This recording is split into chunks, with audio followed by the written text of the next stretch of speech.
Hello, welcome to Financial Insider Weekly. I'm your host, Michael Gray, CPA. My guest today is Lisa Barr, and Lisa is a development officer at Silicon Valley Community Foundation. And the Community Foundation helps donors support the charitable causes that they care most about, both close to home and around the world. Through its donors, the Silicon Valley Community Foundation gives more money to Bay Area charities than any other grant maker, a total of about $219 million in 2014. Lisa works with new individual, corporate, and nonprofit donors who are interested in partnering with Silicon Valley Community Foundation to further the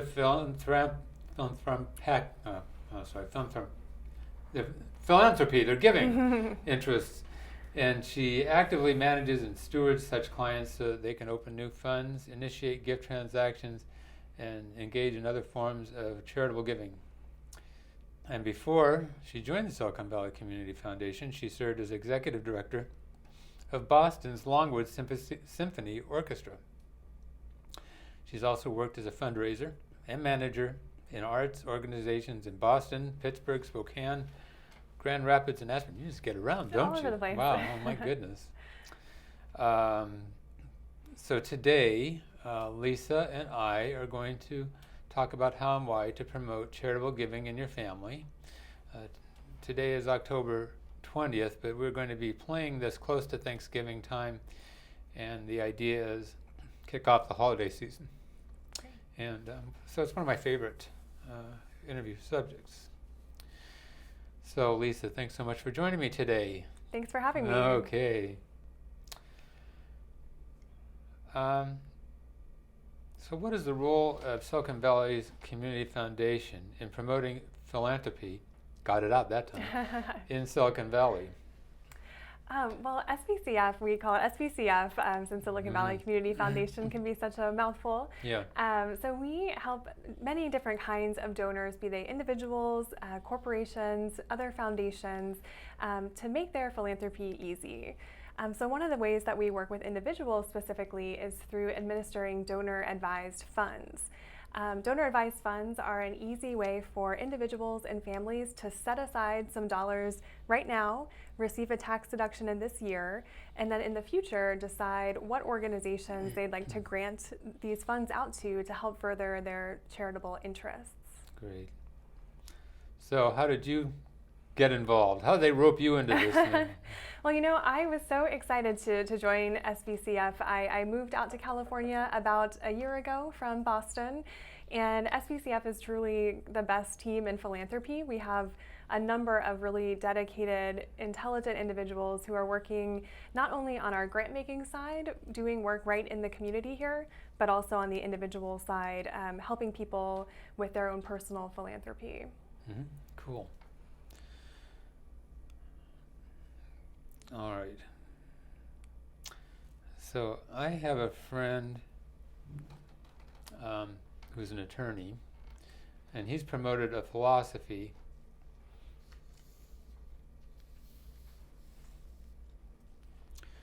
an idea of thinking of the community or charities as one of your children, or when you're making your estate plan. In other words, okay, who are my beneficiaries going to be?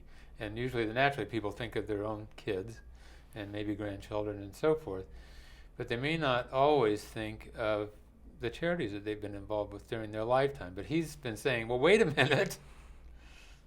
You know, maybe you should be thinking about these too. So maybe, could you talk about that a little bit, that idea? What do you think about that?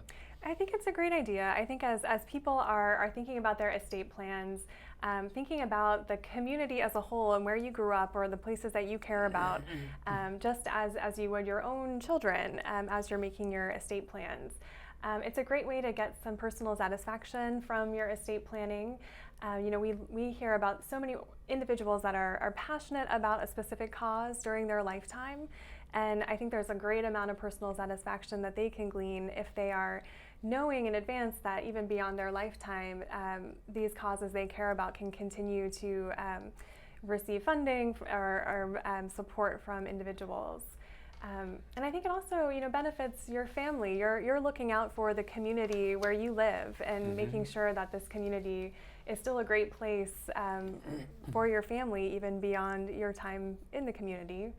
And I think it's also a great way to further this value of philanthropy and community with your children and grandchildren, and help them see that this can really be a core part of your family values. Okay. You have any kids? I do not have any kids. Not yet. Not yet. So I didn't ask you about that before we started talking, so sorry for that. But anyway, well, you're on the front of an exciting road in your For lifetime. Sure. So how can families, how can parents and grandparents teach these types of values to their children? I think it's something that is great to start talking about with kids from a really early age, and to help your family know that that charity is something that's important. That giving back to the communities where we live in is a really important value. Something we've seen some of our donor families engage in is really involving their children in the research portion of philanthropy, and asking your kids, what do you care about? It could be animals or the arts. Encourage your kids to get out there and do some searching on the internet, or talk to friends and family members and teachers to see what kinds of great philanthropic work is happening in our own community. I think it's also a great way to encourage your family to think really inclusively about putting philanthropy at the forefront of family discussions, and thinking about what little sister is interested in and what a teenager might be interested in, and being sure that you can find some common threads throughout your family values as you approach philanthropy. And something that I've also seen a lot of our donors take part in is there are so many birthday parties and all of these different events happening all throughout the year, and there's only so many Barbies and monster trucks that you can give out. But maybe think about encouraging your kids and teenagers to think about something philanthropic rather than something that might just sit on a shelf or be played with for a few days and then discarded. Right. So I'm going to ask you a little personal question. What was your experience in your family? Did your parents talk about this sort of stuff? My parents did, yeah, quite a bit. We, we're a church-going family growing up, and so the activities that I took part in through our church were often philanthropic and really community-oriented.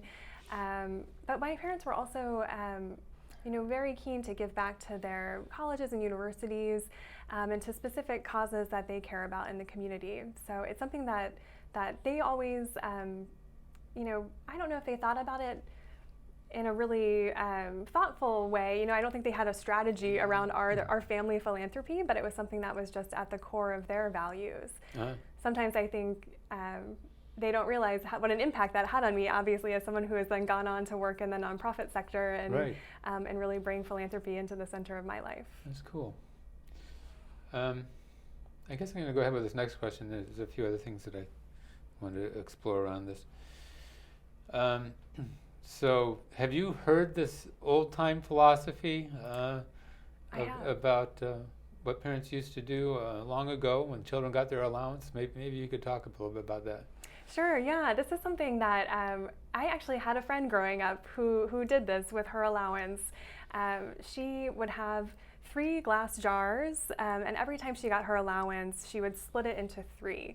So a third of it would be to be saved for later. A third of it would be to spend right now on gum and toys and candy, and then another third would be for charity.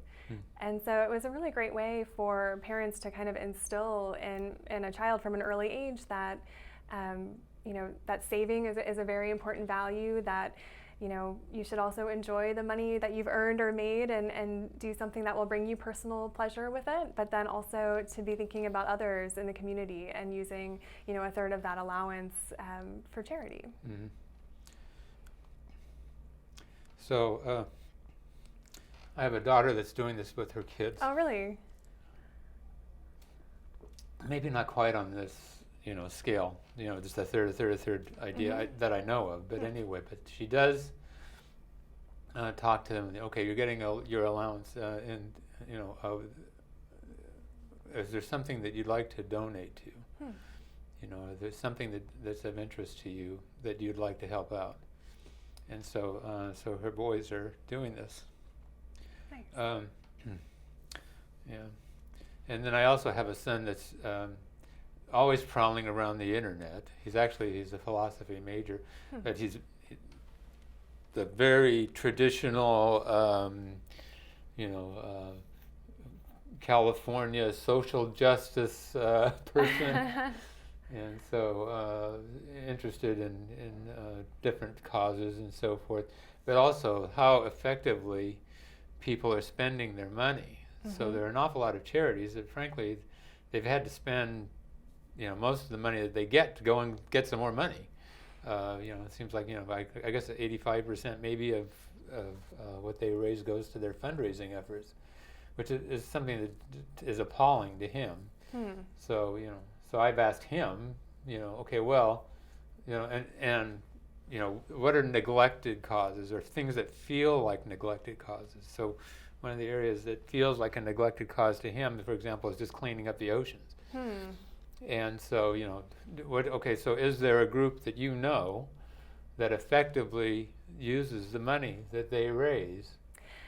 Well, generally, I would say that the vast, vast majority of 501c3 nonprofit organizations that are in good standing are using their money very effectively.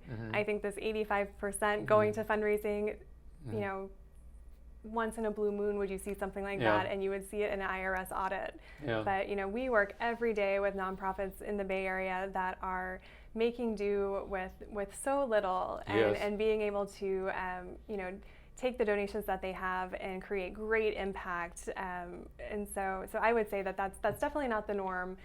There are so many nonprofits that are doing such great work. And on the environmental side of things, I know that Oceana is a great national organization that is working on cleaning our oceans.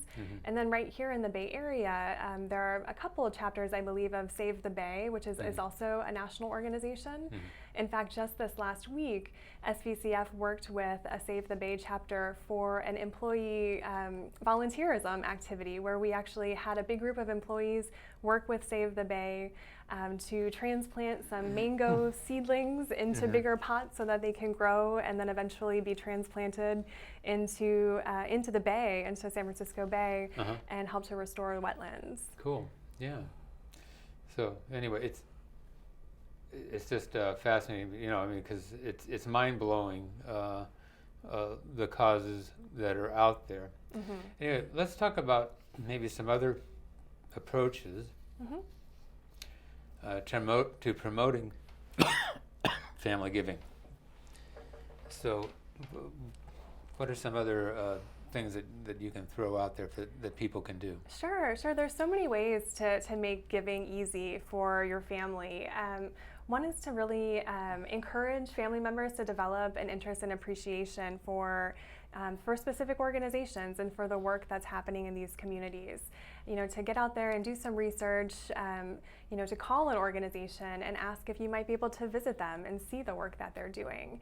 It's something that's really great to do, especially with teenagers. Often if there are you know, requirements for their school or for various scholarships and things that they have specific volunteer hours. Use that as an opportunity to encourage a teenager to think about what they really care about, and not just to do, you know, whatever they found on the bulletin board at school, but to really think about what would be a meaningful contribution they could make with their volunteer hours. Something we also always learn or always hear about is the fact that, you know, people don't really give just to causes, but people give to other people. And so it's important to surround yourself with other people who have philanthropic interests and to learn what their philanthropic interests are and consider if there might be some alignment there and if you might be interested in supporting what they're supporting. And I've heard of cases in families where, you know, mom and dad may have passed away or whatever, and then, well, maybe there was even a bequest, you know, and to a charity or whatever. And they're floored. They said, I had no idea that mom or dad was interested in this. Absolutely. We hear just the same thing. So, you know, so if people would just share, you know, and one of the things is, this volunteer idea, and so this is something that families can do together. Mm-hmm. And so parents, drag your kids. So an example, years ago, I was involved in San Jose JCs. Mm-hmm. It was much more active back then than it is right now. But anyway, one of the things that we did was we helped in the trolley restoration project when it was happening. This is, again, probably about 30 years ago. And anyway, so they had a trolley barn out by the San Jose Historical Museum, and they just, they had the trolley master, who was the guy who really knew what he was doing, and he would have people do small tasks, and it may be just, here, sand this thing for me, you know. And so I brought my kids down, and okay, so you can sand this stuff, and then they can, and we're exploring and standing in some of these trolleys that were, of course, quite old. And I said, someday you'll see these. Right. They may go on the streets of San Jose, or maybe you'll see them here at the Historical Museum, and you'll remember you worked on these. Nice. Yeah. Yeah, it's such a great. It's a great way to bring your family together around, something other than an iPad screen or the movie theater, but to get out there in the community. And many times families are able to volunteer together at places like hospitals or food kitchens. Local parks and historic sites are always looking for cleanup opportunities, and that's something that can be, a really family-friendly activity. You mentioned the JCs, Rotary Club and Lions Club and those other sorts of entities are often hosting volunteer events as a way for them to spread their work out into the community. And there's just really some great organizations that are working here. I wanted to share just a couple of examples of nonprofits that I've had the chance to work with lately. One is called Loaves and Fishes, which is a really wonderful organization here in San Jose that provides meals to seniors and homeless and veterans and those who are in need. Yes. And so they are always looking for volunteers to assist with meal preparation and delivery. Yes. One of my favorite organizations in the area is Vegilution, which is a wonderful urban farm right here in San Jose that tries to spread the word about food education and access to healthy food, and actually provides vegetables to people who are unable to maybe afford them in their regular diet. And then I'll also mention one great organization I've had the chance to work with is the Breast Cancer Emergency Fund. Mm-hmm. They're actually based in San Francisco, and they have service all throughout the Bay Area, really providing short-term emergency financial assistance for breast cancer, for women who are undergoing breast cancer treatment and maybe of lower means. So there's just, there's something for everybody out there. There are these great organizations that are doing such important work, and it's a good opportunity to think with your family about what you care about, and to try to send your volunteer time and maybe even some dollars their way. Right. So some of the things too that I've seen recently, one of course is just like Habitat for Humanity, so people can volunteer to go and help build homes. And you can hold a hammer, good luck for you. But anyway, saw.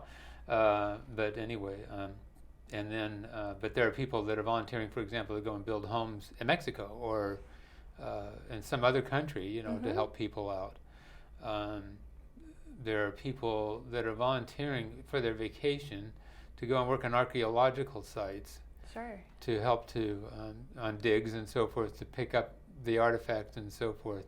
This is, it's kind of neat, work, and in some cases you may not have to pay anything for it, or if you pay for some basic expenses, okay, but you're having an opportunity to really participate in some significant work, and this kind of may be exciting to you, getting to go and work on an Egyptian pyramid, or right, or whatever, or in South America. So anyway, so there's so many things around.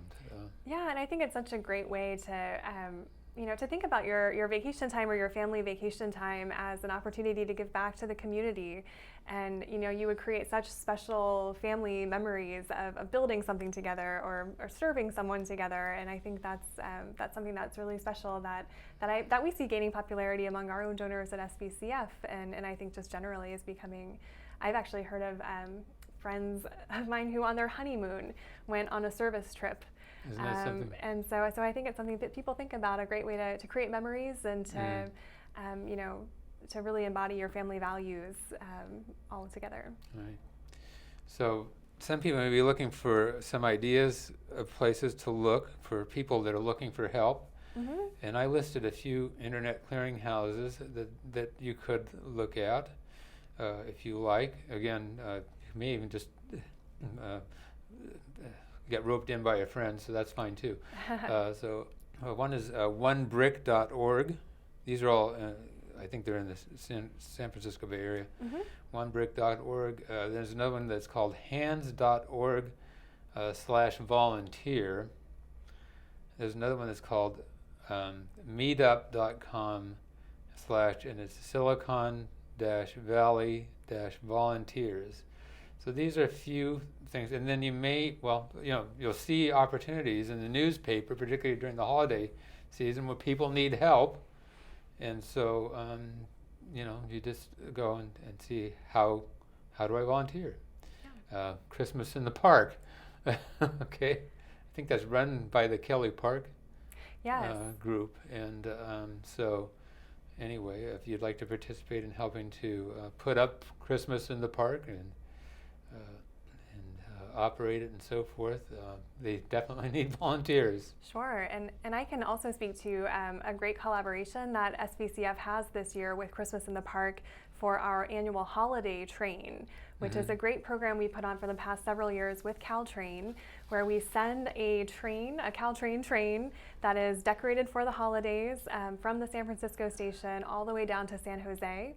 It stops in between, and there are these wonderful free family events at various stations with holiday music and holiday characters all dressed up as Little Mr. Gingerbread Man and Frosty the Snowman. And it's a great sort of free family activity as it stops down the tracks, and actually will finish at Christmas in the Park this year. Oh, that's neat. So that's the first weekend of December. So I guess it's going to be coming into the park on a trolley. Yes. Must be how it finishes, yeah. Yes. Okay. So. Well, that's neat. So yeah, and there's all kinds of things. So we got about 5 minutes to fill here. Sure. Anyway, but another thing that comes to my mind is some families may live or know somebody that lives in one of these care centers or rehabilitation center or whatever. These are great places to volunteer. People love to see young people. Mm-hmm. And so even to come in and talk is a great thing. But, if you're musically inclined, you can come in and sing some Christmas carols this holiday season. If you play an instrument, that's a nice thing too. So anyway, so these are all things that, you're giving of yourself. Yeah. Yeah.